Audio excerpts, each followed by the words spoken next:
Death is an inevitable reality. Here we are discussing such a topic on the death of Richard West by Thomas Gray. മരണം എന്ന അനിവാര്യതയെക്കുറിച്ച് വെളിപ്പെടുത്തുന്ന ഒരു കവിതയാണ് on the death of Richard west, എഴുതിയത് Thomas grey. ഈ കവിതയാണ് നമ്മളിന്ന് ചർച്ച ചെയ്യുന്നത്. Thomas grey is known as the transitional poet. Transitional poet എന്നാണ് അദ്ദേഹത്തെ അറിയപ്പെടുന്നത്. അതായത് നിയോ ക്ലാസിക്കൽ ഏജിൻ്റെയും റൊമാൻറ്റിക് കാലഘട്ടത്തിൻ്റെയും ഇടയിലുള്ള ആ ഒരു ട്രാൻസിഷൻ പീരീഡിൽ ജീവിച്ചിരുന്ന വ്യക്തിയാണ് Thomas grey. So he is known as the transitional poet. Here he has written the poem on the death of Richard West, and it is a sonnet, and at the same time it is an elegy. ഒരു സോണറ്റാണ്. Sonnet means a poem having 14 lines. 14 വരികളുള്ള ഒരു കവിതയ്ക്കാണ് Sonet എന്നറിയപ്പെടുന്നത്. അതോടൊപ്പം തന്നെ ഇതൊരു എലിജിയാണ്. Elegy means a poem lamenting the death of a person. ഒരു വ്യക്തിയുടെ മരണത്തിൽ വിലപിക്കുന്ന ഒരു കവിതയും കൂടിയാണ് on the death of Richard West. And it is a posthumous publication of Thomas Gray. On the Death of Richard West is a posthumous publication of Thomas Gray, and Richard West was the son of Lord Chancellor of Ireland and the classmate of Gray at Eton in 1725. ഇവിടെ Richard west, on the death of Richard west എന്നത് ഒരു പോസ്തുമസ് പബ്ലിക്കേഷനാണ്. മരണാനന്തരമാണ് ഈ ഒരു കവിത publish ചെയ്യുന്നത്. Thomas ഗ്രേയുടെ മരണത്തിന് ശേഷമാണ് ഈ ഒരു കവിത പബ്ലിഷ് ചെയ്യുന്നത്. ഈ കവിതയിലെ റിച്ചാർഡ് വെസ്റ്റ് അദ്ദേഹം നമ്മുടെ തോമസ് ഗ്രേയുടെ ഒരു ക്ലാസ്മേറ്റ് ആയിരുന്നു, സഹപാഠിയാണ്. അതോടൊപ്പം തന്നെ he is the son of the lord chancellor of Ireland. അയർലൻഡിലെ ചാൻസലറുടെ മകനുമാണ് Richard West. And he died in June 1742 at the age of 22. 22-ാമത്തെ വയസ്സിൽ 1742 റിച്ചാർഡ് വെസ്റ്റ് മരണപ്പെടുന്നു. ആ മരണത്തിൽ വിലപിച്ചുകൊണ്ട് എഴുതിയ ഒരു കവിതയാണ് on the death of Richard West. And the speaker in this poem is the poet himself, and he addresses a person, presumably Mr. Richard West. The poem is a tribute to his friend Richard West, and it is a reflection on the transience of life and the inevitability of death. Richard വെസ്റ്റിനുള്ള ഒരു tribute, ആദരം എന്ന നിലയിലാണ് ഈ ഒരു കവിത എഴുതുന്നത്. ഈ കവിതയിൽ നമുക്ക് പല തീംസും കാണാൻ സാധിക്കും. അതിൽ നമുക്ക് പ്രധാനമായിട്ടും കാണാൻ കഴിയുന്നത് ദ ഇന്നെവിറ്റബിലിറ്റി ഓഫ് ഡെത്ത്, മരണം എന്ന അനിവാര്യത. അതേപോലെ തന്നെ ട്രാൻസിയൻസ് ഓഫ് ലൈഫ്, ജീവിതത്തിൻ്റെ ആ ഒരു നൈമിഷികത, നീർക്കുമിള പോലെയാണ് ജീവിതം, ആ ഒരു യാഥാർത്ഥ്യവും നമുക്ക് ഈ കവിതയിൽ കാണാൻ സാധിക്കും.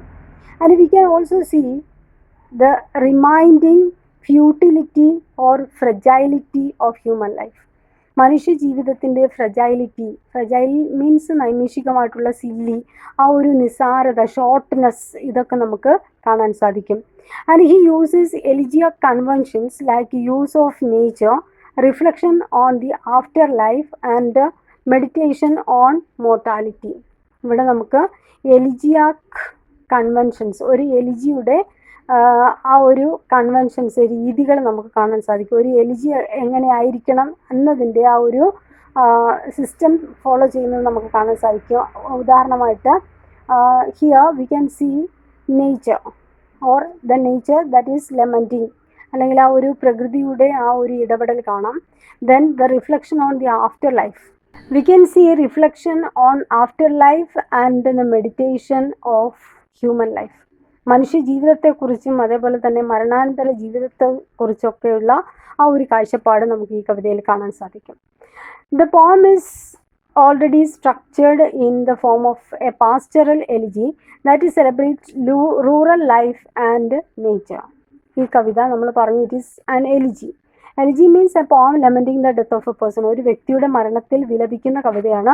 And it is structured in the form of a pastoral elegy. Pastoral elegy means ആ ഒരു നേച്ചറിൻ്റെ ഇടപെടൽ ഉള്ള കവിതയ്ക്കാണ്. അതേപോലെ തന്നെ persons, dead one and other person is described as shepherds. ഇവിടെ പക്ഷേ അങ്ങനെ ഷെപ്പേർഡ് ആണെന്ന് പറയുന്നില്ല. അങ്ങനെ ആ ഒരു ഷെപ്പേർഡ് ലൈഫ് അല്ലെങ്കിൽ റൂറൽ ലൈഫൊക്കെ വിവരിക്കുന്ന കവിതയ്ക്കാണ് പാസ്റ്ററൽ എലിജി എന്ന് പറയുന്നത്. ഇവിടെ പാസ്റ്ററൽ എലിജിയുടെ രൂപത്തിലാണ്, ഷെപ്പേർഡ്സ് ആയിട്ടല്ല ചിത്രീകരിക്കുന്നത്. പക്ഷേ ആ ഒരു നേച്ചറിൻ്റെ ഇടപെടൽ കാണാവുന്നത് കൊണ്ട് തന്നെ it is structured in pastoral elegy format and we can see rural life and nature. The poem is divided into 3 stanzas, each comprising of 10 lines of heroic couplet.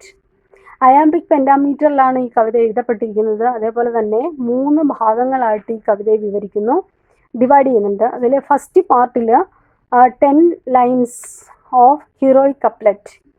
ആദ്യത്തെ ഭാഗത്ത് ഹീറോയിക് കപ്ലെറ്റ് അല്ലെങ്കിൽ ഹീറോയിക് കപ്ലെറ്റിൻ്റെ ഡിവിഷനാണ് നമുക്ക് കാണാൻ സാധിക്കുക. ആദ്യം 3 സെക്ഷനായിട്ട് ഡിവൈഡ് ചെയ്തിട്ടുണ്ട്.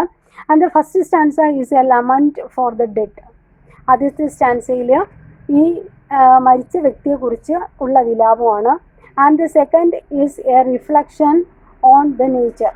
സെക്കൻഡ് സ്റ്റാൻസയിൽ റിഫ്ലക്ഷൻ ഓൺ നേച്ചർ, പ്രകൃതിയുടെ ആ ഒരു ഇടപെടൽ നമുക്ക് കാണാൻ സാധിക്കും. And the third is an expression of the poet's personal life.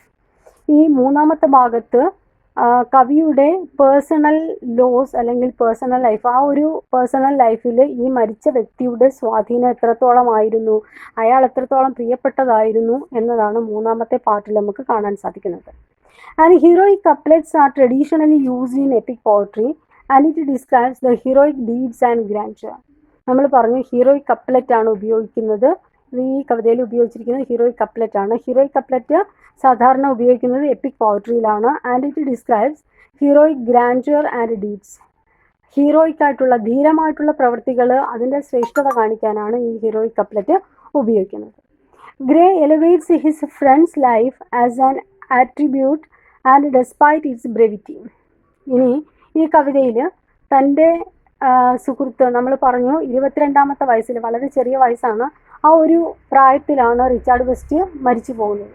അങ്ങനെ അന്തരിച്ച റിച്ചാർഡ് വെസ്റ്റിൻ്റെ ലൈഫ് ഷോർട്ടാണെങ്കിൽ പോലും ആ ഷോർട്ട് ലൈഫിലുള്ള ശ്രേഷ്ഠതയാണ് തോമസ് ഗ്രേ ഈ കവിതയിലൂടെ വെളിപ്പെടുത്തുന്നത്. കാരണം മരണം എന്നുള്ളത് അത് ചിലപ്പോൾ ചെറിയ പ്രായത്തിൽ സംഭവിക്കാം, അല്ലെങ്കിൽ പ്രായം ഓൾഡ് ഏജിലും സംഭവിക്കാം. പക്ഷേ മരണം എന്നത് അനിവാര്യതയാണ്. ആ ജീവിതം നമ്മൾ എത്രത്തോളം ജീവിച്ചു അല്ലെങ്കിൽ എങ്ങനെ ജീവിച്ചു എന്നുള്ളതാണ് ശ്രേഷ്ഠം എന്നുള്ള ഒരു മെസ്സേജ് നമുക്ക് ഈ കവിതയിൽ കാണാൻ സാധിക്കും. Okay, then we can move on to the poem. In vain to me the smiling mornings shine. ആദ്യമായിട്ട് അദ്ദേഹം പറയുന്നു in vain. In vain means useless. ഒരു കാര്യവുമില്ലാതെ the smiling mornings shine. Smiling mornings means happy mornings. വളരെ സന്തോഷപ്രദമായിട്ടുള്ള പ്രഭാതം തിളങ്ങുന്നു. ഒരു കാര്യവുമില്ല.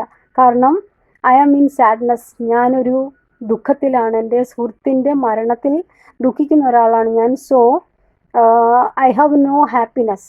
പക്ഷേ the pleasant morning is happy morning ആണ്, പ്ലസൻറ്റ് മോർണിംഗ് ആണ്. പക്ഷേ അതിന് എൻ്റെ ജീവിതത്തിൽ യാതൊരു അർത്ഥവുമില്ല. അതുകൊണ്ടാണ് in vain to me the smiling mornings shine and reddening Phoebus lifts its golden fire. ഇനി the reddening Phoebus, reddening means ചുവന്ന സൂര്യൻ. ആ പ്രഭാതത്തിലെ ചുവന്ന സൂര്യൻ ലിവ്സ് ഹിസ് ഗോൾഡൻ ഫയർ, ആ ഒരു പൊൻകതിര് അല്ലെങ്കിൽ ആ ഒരു സുവർണ ശോഭ പരത്തുന്നു. സൂര്യൻ ഇങ്ങനെ ജ്വലിച്ചു വരുന്നുണ്ട്. അതേപോലെ തന്നെ ആ പ്രഭാതത്തിലെ ചുവന്ന് തുടുത്ത സൂര്യൻ, ആ സൂര്യൻ്റെ രശ്മികളും സന്തോഷം വിതറുന്നുണ്ട്. The birds in vain their amorous descant join. ഇനി ദ ബേർഡ്സ്, പക്ഷികൾ എന്ത് ചെയ്യുന്നു? In vain. In vain means they are also singing in useless condition. കാരണം അങ്ങനെ ഒരു അവസ്ഥ, അങ്ങനെ ഒരു പാട്ടിൻ്റെ ഒരു അന്തരീക്ഷമല്ല അവിടെ. അതുകൊണ്ടാണ് ഇവിടെ ഇൻ വെയിൻ എന്ന് പറയുന്നത്, യൂസ്ലെസ് ആണത്. The birds are singing or their amorous descant. Amorous descant means happy notes, അവരുടെ സന്തോഷപ്രദമായ സംഗീതം. ജോയിൻ, ആ സൂര്യപ്രകാശത്തോടൊപ്പം ഹാപ്പി മോർണിംഗിനോടൊപ്പം we can hear the pleasant voice or pleasant chirping sound of birds or cheerful fields resume their green attire. പിന്നെ നമുക്ക് കാണാൻ സാധിക്കും or cheerful fields. Cheerful means happy fields. സന്തോഷപ്രദമായ പാഠങ്ങൾ എന്ത് ചെയ്യുന്നുണ്ട്? Resume. Resume means continue their green attire. Green attire means green dress. Attire means dress. ഇവിടെ green dress എന്ന് പറഞ്ഞാൽ അവരുടെ ആ ഗ്രീൻ കളറിലെ ഗ്രീൻ പുതപ്പ് പോലെയുള്ള പച്ച പുതപ്പ് പോലെയുള്ള കുപ്പായത്തിൽ വളരെ മനോഹരമായിട്ട് പാടങ്ങൾ കാണപ്പെടുന്നുണ്ട്. അതും സന്തോഷം പകരുന്നതാണ്. പക്ഷേ എന്ത് പറ്റി? These ears alas. പക്ഷേ ഈ കാതുകൾ കഷ്ടായിപ്പോയി. Do these eyes require. Do these eyes require these pleasant conditions. ഇങ്ങനെയുള്ള സന്തോഷപ്രദമായിട്ടുള്ള ഈ ഒരു അവസരം എൻ്റെ കണ്ണുകൾക്കോ കാതുകൾക്കോ ആവശ്യമില്ല. കാരണം ഐ ആം ഇൻ സാഡ്നെസ്. ഞാൻ ദുഃഖത്തിലാണുള്ളത്. And a different object do these eyes require. My eyes require a different object. ഇങ്ങനെ സന്തോഷപ്രദമായ ഒരു പ്രകൃതി അല്ല എൻ്റെ കണ്ണുകൾക്ക് വേണ്ടത്. കാരണം ഞാനൊരു ദുഃഖിതനാണ്. So my eyes and ears need an unpleasant situation. അങ്ങനെ ഒരു സാഹചര്യമേ വേണ്ടൂ. കാരണം നമ്മളിപ്പോൾ പറയുന്ന പോലെ മരണം വീട്ടിൽ പോയിട്ട് ചിരിക്കുന്ന പോലത്തെ അവസ്ഥയാണ്. കാരണം അത്രത്തോളം ദുഃഖത്തിലുള്ള എനിക്ക് എൻ്റെ ചുറ്റും പകരുന്നതൊക്കെ സന്തോഷപ്രദമാണ്. My lovely anguish melts no heart but mine. ഇനി my lonely anguish. Anguish means എൻ്റെ ആകാംക്ഷ, ഉത്കണ്ഠ, എൻ്റെ വ്യാകുലത എന്ത് ചെയ്യുന്നുണ്ട്? മെൽറ്റ് ചെയ്യിക്കുന്നു, അലിയിക്കുന്നു. No heart. ഒരു ഹൃദയങ്ങളെ അലിയിക്കുന്നില്ല, മറിച്ച് മൈ ഓൺ ഹാർട്ട്. എൻ്റെ ഹൃദയത്തെയാണ് എൻ്റെ ഈ ആകാംക്ഷയും വേവലാതിയും ഒക്കെ വേദനിപ്പിക്കുന്നത്, മറ്റാരെയും വേദനിപ്പിക്കുന്നില്ല. That means all other persons in this earth are happy. മറ്റുള്ളവരൊക്കെ സന്തോഷത്തിലാണ്. And in my breast the imperfect joy is expire. And in my breast means in my heart. എൻ്റെ ഹൃദയത്തിൽ ദ ഇംപെർഫെക്റ്റ് ജോയ്സ്, അപൂർണമായിട്ടുള്ള സന്തോഷങ്ങൾ expire. The poet remembers happy moments with Richard West. Richard വെസ്റ്റിനോടൊപ്പമുള്ള സന്തോഷപ്രദമായ നാളുകൾ അത് അസ്തമിക്കുന്നു. Yet morning smiles the busy race to cheer. എന്നിരുന്നാലും means even though I am in sad situation or sad condition, the nature makes me happy. പ്രകൃതി എന്നെ സന്തോഷപ്രദമാക്കുന്നു. And new born pleasure brings to happier men. New born pleasure, പുതിയ സന്തോഷങ്ങൾ. It makes men happy, more happy. കൂടുതൽ മനുഷ്യന്മാരെ കൂടുതൽ സന്തോഷിപ്പിക്കുന്ന പുതിയ സന്തോഷങ്ങൾ ഈ പ്രകൃതിയിൽ ഉണ്ടാകുന്നുണ്ട്. And the fields to all their wonted tribute bear. And the fruits and the fields, ഈ പ്രകൃതിയും അതേപോലെ തന്നെ പാടങ്ങളും seems more happy and more beautiful. വളരെ സന്തോഷപ്രദമായിട്ട് വളരെയധികം സുന്ദരികളായിട്ട് കാണപ്പെടുന്നു പാടങ്ങൾ. അത്രത്തോളം പച്ചപ്പ് നമുക്ക് കാണാൻ സാധിക്കും. അങ്ങനെ സുന്ദരികളായി കാണപ്പെടുന്ന പാടങ്ങൾ. To warm their little loves, the birds complain. The birds are complaining. That means the birds are making chirping sounds. And that sound seems to be a complaining sound. ഒരു complaining sound പോലെ ആ ചെറിയ കുഞ്ഞുങ്ങൾക്ക് സന്തോഷം പകരാൻ, അല്ലെങ്കിൽ തങ്ങളോട് പരാതി പറയുന്ന കുഞ്ഞുങ്ങളെ, ചെറിയ പക്ഷിക്കുഞ്ഞുങ്ങൾക്ക് ആശ്വാസം പകരുന്ന രീതിയിൽ പക്ഷികളുടെ ആ ചിർപ്പിംഗ് സൗണ്ട്, കലകല ശബ്ദം നമുക്ക് കേൾക്കാൻ സാധിക്കും. To warm their little loves means little birds. ആ ചെറിയ കുഞ്ഞുങ്ങൾക്ക് ദ ബേർഡ്സ് കംപ്ലെയിൻ. ആ ചെറിയ കുഞ്ഞുങ്ങളെ സന്തോഷിപ്പിക്കാൻ വേണ്ടിയിട്ട് പക്ഷികളുടെ കലവില ശബ്ദം നമുക്ക് കേൾക്കാൻ സാധിക്കും. I fruitless mourns to him that cannot hear. I fruitless Mon. That means I am mourning and it is fruitless. ഞാനിപ്പോൾ വിലപിക്കുകയാണ്. മോർണിംഗ് മീൻസ് വിലപിക്കുന്നു. ഞാനിപ്പോൾ കരയുന്നു. And it is fruitless. അതൊരു ഉപയോഗമില്ലാത്തതാണ്. എൻ്റെ കരച്ചിൽ കൊണ്ട് യാതൊരു പ്രയോജനവുമില്ല. കാരണം എന്താണ്? That he cannot hear. Richard West is dead. അദ്ദേഹം മരിച്ചുപോയി. And he cannot hear my sound. എൻ്റെ ശബ്ദം, എൻ്റെ ഈ വിലാപം അവന് കേൾക്കാൻ സാധിക്കില്ല. So I fruitless Mon. That means I am mourning in a vain situation. I am mourning in vain. ഞാൻ ഉപയോഗമില്ലാതെയാണ് കരയുന്നത്. And weep the more because I weep in vain. And weep more, ഞാൻ വിലപിക്കുന്നു, കരയുന്നു, കൂടുതൽ കരയുന്നു. കാരണം എന്താണ്? ഐ വീപ്പ് ഇൻ വെയിൻ, ഞാൻ ഒന്നിനു വേണ്ടിയല്ല വിലപിക്കുന്നത്. കാരണം ഇവിടെ നമുക്ക് മനസ്സിലാക്കാൻ കഴിയുന്നത് ദ ഇന്നെവിറ്റബിലിറ്റി ഓഫ് ഡെത്ത്, മരണം എന്ന അനിവാര്യതയാണ്. കരഞ്ഞിട്ട് കാര്യമില്ല. ഏതൊരു മനുഷ്യനും ജനിച്ചാൽ എന്തായാലും മരണം ഉണ്ടാകും. So birth and death are beyond our control. നമ്മളുടെ നിയന്ത്രണത്തിന് അപ്പുറത്താണ് മരണവും ജനനവും. സോ അത് നമ്മൾ വെറുതെ കരയാണ്. അതിന് ആ മരണത്തിൽ കരഞ്ഞുകൊണ്ട് കാര്യമില്ല. അതെന്ന് പറയുന്നത് അനിവാര്യമാണ്. And here we can see many themes in this poem. ഇവിടെ നമുക്ക് ഒരുപാട് തീമുകൾ കാണാൻ സാധിക്കും. Inevitability of death and friendship are the major themes that we can see in this poem. ഈ കവിതയിൽ നമുക്ക് കാണാൻ സാധിക്കുന്നത് ഇനെവിറ്റബിലിറ്റി ഓഫ് ഡെത്ത്, മരണത്തിൻ്റെ അനിവാര്യത, അതേപോലെ തന്നെ ഫ്രണ്ട്ഷിപ്പ്, ദ ക്ലോസ് റിലേഷൻ, ആ ഒരു ബന്ധം, ഫ്രണ്ട്ഷിപ്പ് എന്നതിൻ്റെ ആഴം, ഇതൊക്കെ നമുക്ക് കാണാൻ സാധിക്കും. And the poet used a lot of imagery in this poem. ഈ കവിതയിൽ കവി ധാരാളം ഇമേജറി ഉപയോഗിച്ചിട്ടുണ്ട്. Nature is pictured as a metaphor for life and death.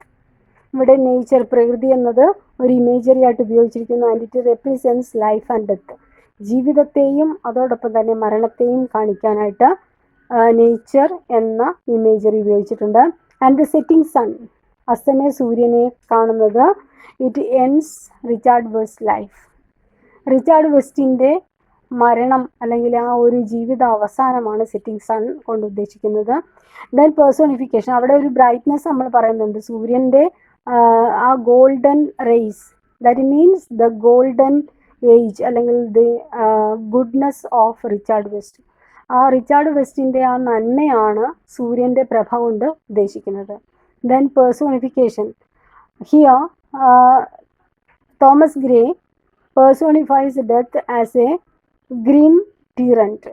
ഒരു മരണത്തെ ഒരു ഏകാധിപതി എന്ന രീതിയിലാണ് ചിത്രീകരിച്ചിരിക്കുന്നത്. Who hurls his dart on the young and the old alike. ചെറുപ്പക്കാരെയും അതേപോലെ തന്നെ പ്രായമുള്ളവരെയും ഒരുപോലെ സ്വാധീനിക്കുന്ന ഒരു അല്ലെങ്കിൽ ഒരുപോലെ കാണുന്ന ഒരു ഏകാധിപതിയായിട്ടാണ് മരണത്തെ ചിത്രീകരിച്ചിരിക്കുന്നത്. And death is having human quality.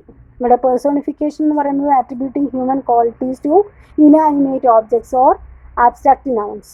Abstract നൗണിന് അല്ലെങ്കിൽ ഇനാനിമേറ്റ് ഓബ്ജക്റ്റിന് മനുഷ്യൻ്റെ ഗുണം കൊടുക്കുന്നതിനെയാണ് പേഴ്സോണിഫിക്കേഷൻ എന്ന് പറയുന്നത്. Here death is referred as having human quality. മനുഷ്യൻ്റെ ഗുണമുള്ള ഒരു വസ്തുവായിട്ട് അല്ലെങ്കിൽ ഒരു വ്യക്തിയായിട്ടാണ് മരണത്തെ ചിത്രീകരിച്ചിരിക്കുന്നത്. Then we can see alliteration. Alliteration means repetition of consonant sounds. Consonant sound repeat ചെയ്യുന്നതിനെയാണ് അലിറ്ററേഷൻ എന്ന് പറയുന്നത്. Then we can see alliteration in the പോം.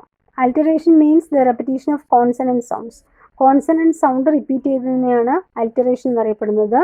Little loves, example little loves. Here L sound is repeating. These are the main points. ഇതിൽ ചോദിക്കാവുന്ന question, explain the nature's interference in the poem. പ്രകൃതിയിൽ how nature is described in the poem. നേച്ചറിൻ്റെ ഇടപെടൽ അല്ലെങ്കിൽ പ്രകൃതി എങ്ങനെയാണ് ഈ കവിതയിൽ വിവരിക്കപ്പെട്ടിരിക്കുന്നതെന്ന് ചോദിക്കാം. പിന്നീട് ചോദിക്കാവുന്നത് how the poet compares Richard West and natural objects.